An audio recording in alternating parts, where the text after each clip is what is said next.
Hello बच्चों, let's read out the question first. dy by dx is equals to e raised to the power minus का 2 of y and y equals to 0 when x is equals to 5. The value of x for y equals to 3. So यहाँ पर basically हमें एक differential equation दे रखी है, ठीक है ना. एट y इक्वल्स टू 0 पर x का वैल्यू कितना होगा, 5 होगा. सो हमें फाइंड करना है value of x for the value of y equals to 3 पर.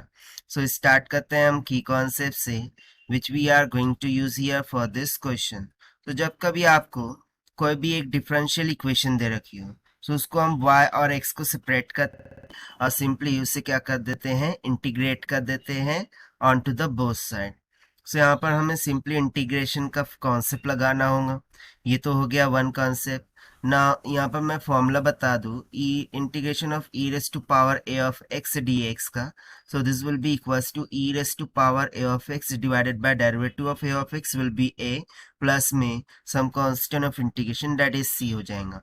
उस तरीके से integration of x to the power n d x का, this will be equals to x to the power n plus 1 divided by n plus 1 plus में constant of integration that is c होगा.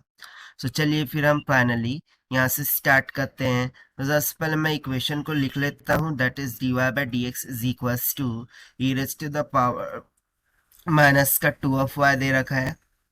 सो y की term x की term को separate करेंगे.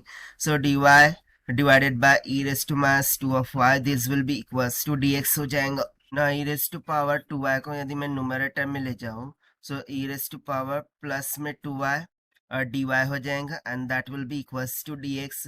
Not taking integration on both side, ठीक है ना, according to the concept. So हमें सिंपली क्या मिल जाएगा, सो e रेज टू 2y का इंटीग्रेशन क्या होगा, e raise to 2y divided by 2. this will be equals to integration of 1 dx. so according to second formula ये तो simply होगा x plus में सब constant of integration that is c. now if you remember, so यहाँ पर हमें constant c की value find out करनी होगी. so ये हम कैसे फाइंड आउट करेंगे, so देखिए हमें एक कंसेप्ट दे रखा था कि at y equals to 0 x is equals to क्या है 5. सो यहाँ पर हम रखेंगे at y equals to 0 x is equals to 5 होगा. सो यहाँ पर e रेस टू y 0 रखे तो e raise to 0 divided by 2 हो जाएगा.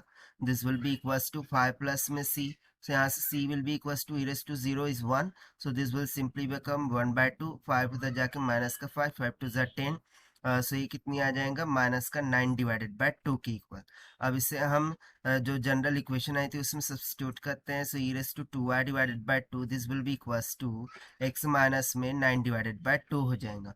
बट बेसिकली हमें क्या फाइंड करना था, the value of x at y is equals to 3 पर, ठीक है ना.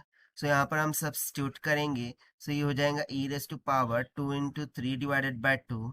This will be equals to x minus में 9 डिवाइडेड बाय 2, 9 बाय 2 उधर जाकर प्लस हो जाएगा. तो यहाँ पर सिंपली क्या हो जाएगा, यहाँ पर सिंपली क्या हो जाएगा, x will be equals to e to the power 3 to the 6 हो जाएगा डिवाइडेड बाय 2. ये उधर जाके प्लस का 9 डिवाइडेड बाय 2 हो जाएगा. सो यदि मैं 2 को कॉमन कर लूँ तो ऊपर क्या मिल जाएगा, e to the power 6 plus में 9 और डिविडेंड में सिंपली मिल जाएगा 2. सो देखिए यही हमसे पूछ रखा था, तो find out the value of x at y equals to 3, और ये हमने फाइंड आउट कर लिया है by using the concept of integration. Now let us take the option. so option c will become correct. so this is the required solution. I hope you understood well. best of luck. Thank you.